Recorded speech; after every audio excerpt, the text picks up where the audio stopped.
Yeah, we did this lecture last time.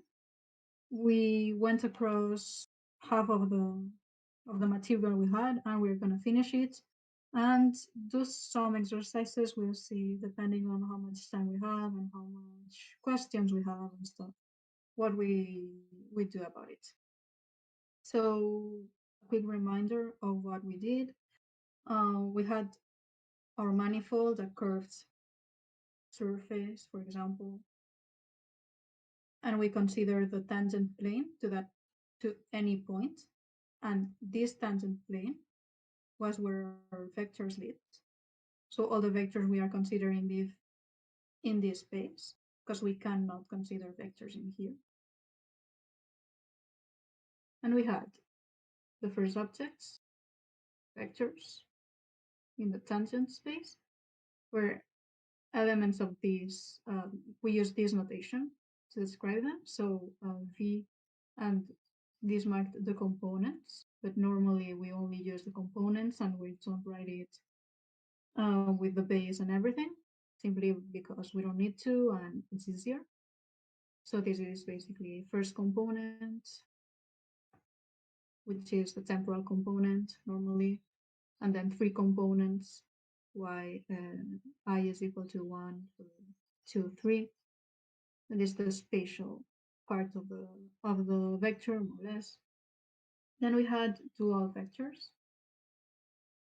that live in the dual tangent space or cotangent space. So if someone doesn't remember this, there's an explanation on the PDF and on the previous class. We use the same notation, but instead of having an upper index, we have a lower index. And basically, we have the same notation.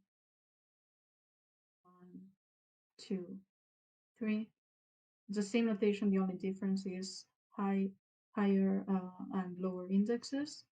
These two objects transform differently for Lorentz transformation, which are the transformations that preserve our structures in space-time. All this, that's what we talked about in the lecture number 1. And then a generalization of all these objects were the tensors, which abstractly were application or bilinear maps from a product of tangent spaces and a product of cotangent spaces that went to the real numbers. Basically, it's an object, we'll call the number of times the tangent space appears as n, and the number of times the cotangent space appears as m. So this tensor is an n tensor. This abstract definition basically means that these objects are going to be written in this fashion. So, for example, mu1 to mu n, and here mu1 to mu n. So we will have n upper indexes corresponding to this. Here it's an m, and m lower indexes corresponding to this one. So these were our elements. If these two numbers are finite, we normally we can see it as a matrix because these values correspond to rows, columns, and components of matrix. A normal matrix, like two-dimensional, would be a tensor with two components. No, that is just with two components. So, and the other ones would be more difficult to express in this notation. But as an intuitive way of thinking, we can think of them as matrices. Some tensors are matrices. So for some exercises, we will take this kind of example and work on it. So we had these three objects. We gave some examples, if I remember correctly, about them. Let me look for that. Yeah, we gave the metric is a tensor. The delta is a tensor, so the function that goes to 1 if mu equal rho and 0 if mu is different from rho. The Levi-Civita symbol, some examples we gave the last day. You can look at it for all the material we gave. And we said there was only the only thing left we had to do was explaining some operations over tensors. So we are going to discuss that today. And first of all, we are going to call about one of the more used operations over the tensors, and it's called contraction. So basically is what we are going to do when we have a tensor, say t, and we have some indexes here and some indexes here, but one of the indexes is repeated both in the upper indexes and in the lower indexes. This scenario we have here, we will interpret this as the summation over this index. Okay. So say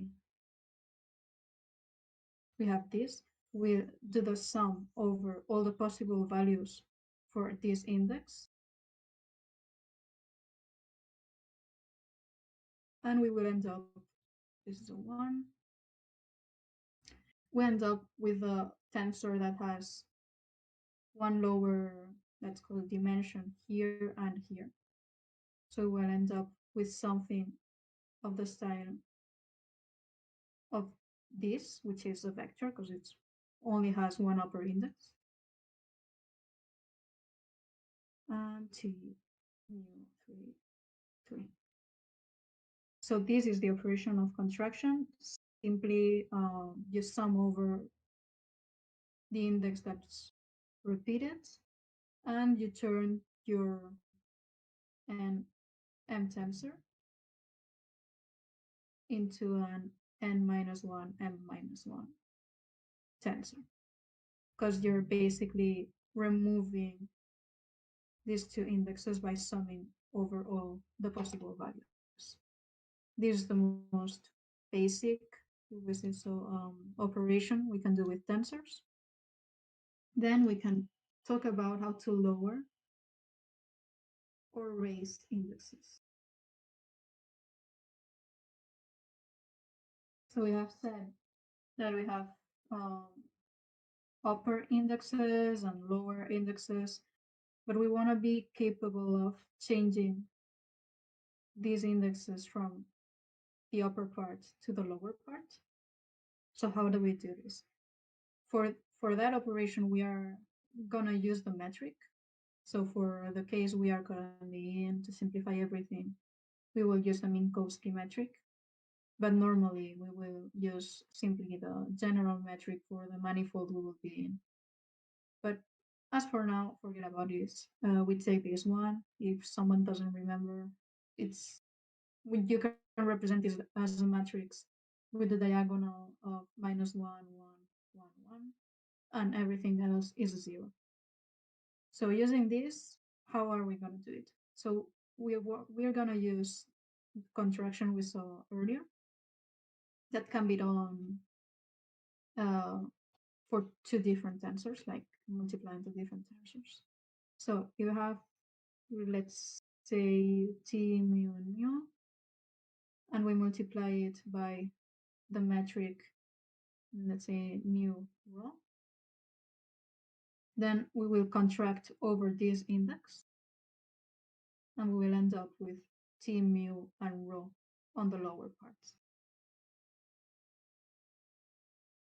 So this way we can turn vectors into dual vectors. So for example, we can write with the lower index here and just take the matrix and the vector. If we contract these two, then we are only left with the lower index. And the same from dual vectors. two normal vectors, the same notation. The upper one is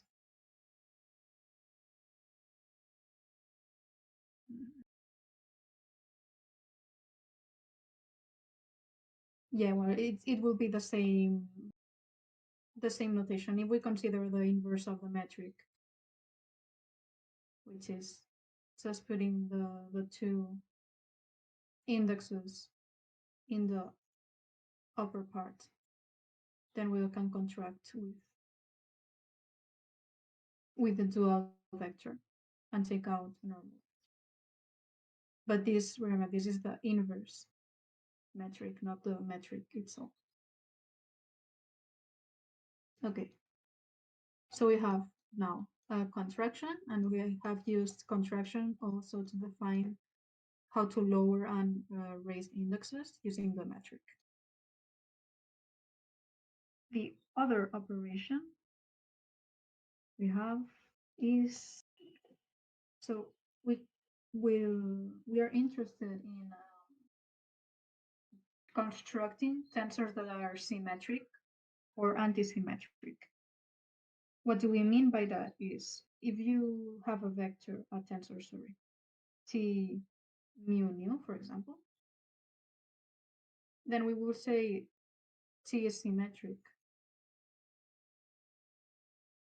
if we have uh, t mu nu equal to t mu nu. So if we change the indexes, the result is the same. If we think of this like a matrix, it's literally the same thing. So yeah, asymmetric matrix, the diagonal. Yeah, basically, if we take this number here, this component here, and this component here, it's going to be the same. That's what it means in this specific case, but it can generalize to any tensor. So if we have a more weird looking kappa, for example, tensor, we can say that it's symmetric if this tensor is equal to, it's symmetric over these two components, for example, if this tensor is equal to mu rho kappa. So you can do this for any pair of indexes. It doesn't matter which one. If we change them and it remains the same tensor, it is symmetric. And we will say it's anti-symmetric if when we do the same operation to like changing two indexes, then we get minus tensor. So it's the same case, but in here we have a minus. So we change the sign. It's important to notice that not all tensors are either symmetric or antisymmetric. You can have tensors that are nothing of this, like simply t mu nu is different from t nu mu, and there's no relation with minus plus, it doesn't matter. If it's just different, it's neither of the previous ones. So we want an operation over the tensor that can transform this tensor into a symmetric one or an antisymmetric one. So we will call the first one symmetrization. So we will take this tensor that may or may not be symmetric, and we will take it to another tensor that we will write like this. And these tensors we want to make it symmetric. So we are going to define this. Just see, I can explain in a second why. But we will define this as 1 over n times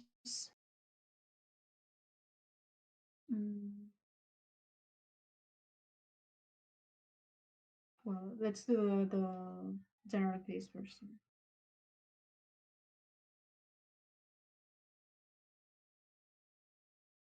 Okay. Okay, so we are taking this sigma is to the right of the row, but I have no space to do that. Okay, we take this more general tensor, and we say we are sim without the parentheses. Nice. I removed everything. Okay, we say we symmetrize over these components. So parentheses over only these components. If we take 1 over n times all the possible combinations. So first of all, we take the normal one, the one without changing, plus all the permutations of these indexes. So we will have, for example, a simple permutation. We change mu1 and mu2.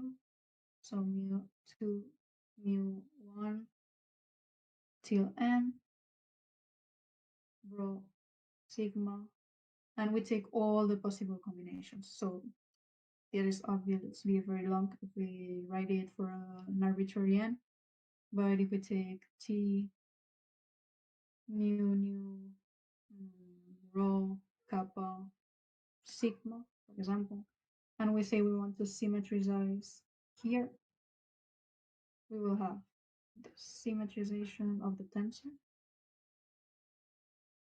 equal to will be 1 over n, which, sorry, I haven't seen, n is the number of possible permutations. So that way we ensure that everything makes sense later on. I will explain. Then, yeah, and the number of permutations.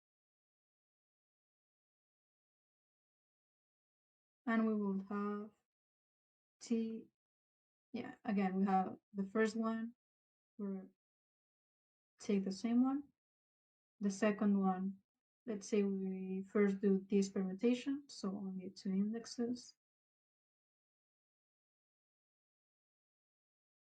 Then let's say we permute these two. Oh, okay, this is one. New kappa sigma plus. Now let's take all the elements one position to the right. So this one and the last one we will take it to the front.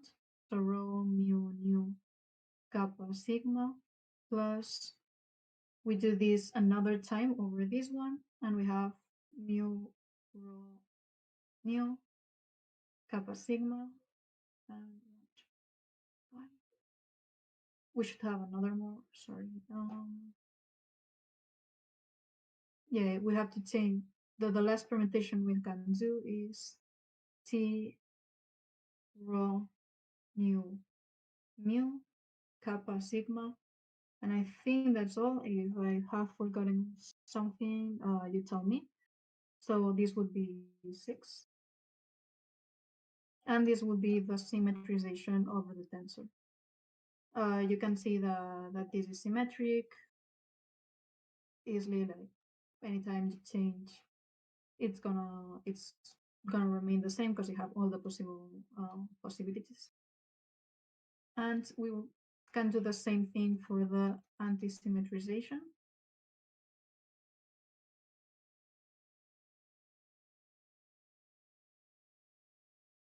So we take again any tensor. That's the same example as before. And we want to make it anti-symmetric so that if we change anything, it will be the same tensor but negative.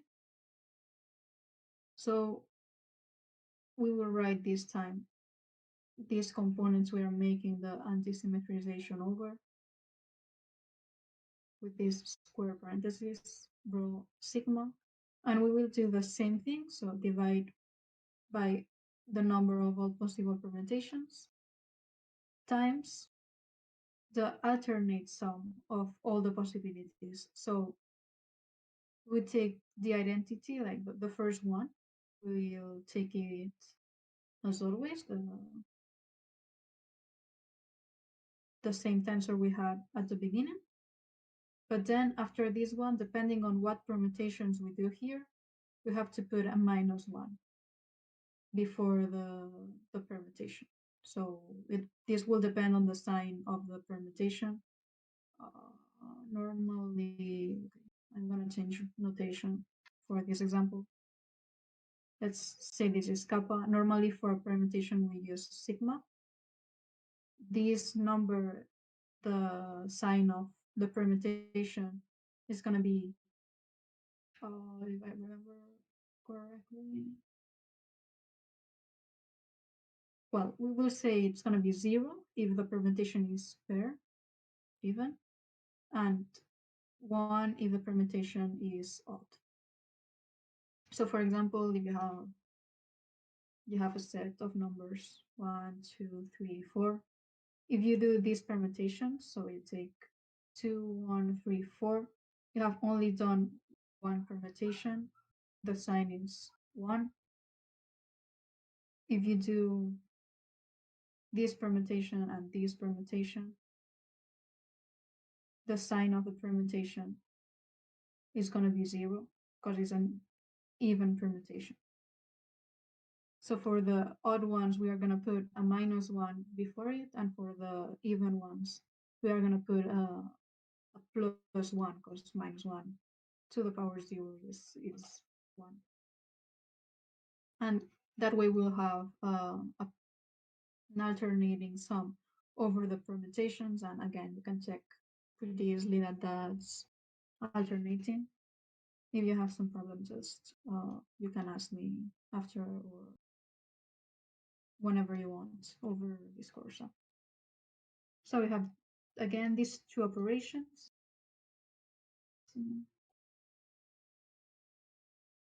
And the last one, yeah, there is a funny exercise you can do for this. So if anyone is interested in trying, any tensor, any 2, 0 or 0, 2 tensor can be written as a sum of symmetric tensors or antisymmetric with, sorry, any of tensor of this form can be written as the sum of an antisymmetric tensor plus a symmetric tensor. It's pretty easy to prove, so I will let this as an exercise so you can play a little bit with tensors. And finally, we can define the trace of a tensor. So it's like the trace of a matrix we always define. If x is 1, 1, 2, 3, the trace is the sum over the diagonal. So we'll have 1 plus 1, 2. And for tensors is a similar operation. So what we will do is contract all the indexes. If we have this tensor, if we have a 1, 1 tensor, so t mu, the trace is going to be the contraction of these two tensors. And you can think, okay, but this only works for 1, 1 tensors, but we can generalize a little bit more. So for example, for a 0, 2 tensors, we can take, let's say, y mu nu, and we can define the trace of y mu nu as the contraction between y mu nu and the metric. So it's basically very similar to what we did before. We are putting one of the lower indexes in the top with a metric. We said we could lower and raise indexes in here with the help of the metric. So we are doing the same thing. And this allows us to transform this tensor in a 1-1 tensor, and therefore we can sum over it. And we have the trace defined for more tensors. As an example, for you can take the metric, it's a 0 to tensor, so you can sum over it, and if you remember, the diagonal was minus 1, 1, 1, 1. So we'll get minus 1 times minus 1 plus 1 plus times 1 plus 1 times 1 plus 1 times 1. So we'll get 4, which is like this. It's a similar concept to matrices, but you have to be aware that a tensor is not a matrix, because normally we represent, as I told you here, this is a matrix minus 1, 1, 1, 1, but the trace of this matrix and the trace of the tensor is not the same. Here it's 4, here it's 2. So you have to take this into account. And finally, yeah, I told you that was the final operation, but we have one left, an important one, and it's simply partial derivatives. Like, we are going to use derivatives all over the course. And yeah, let's do for a flat spacetime. We will talk about how to generalize, or how to use the concept of derivative in other manifolds, but for flat spacetime, we can define the derivative as something that transforms our K L tensor into a K L plus 1 tensor. For example, if we have a tensor that's R mu mu, we can take this with a derivative,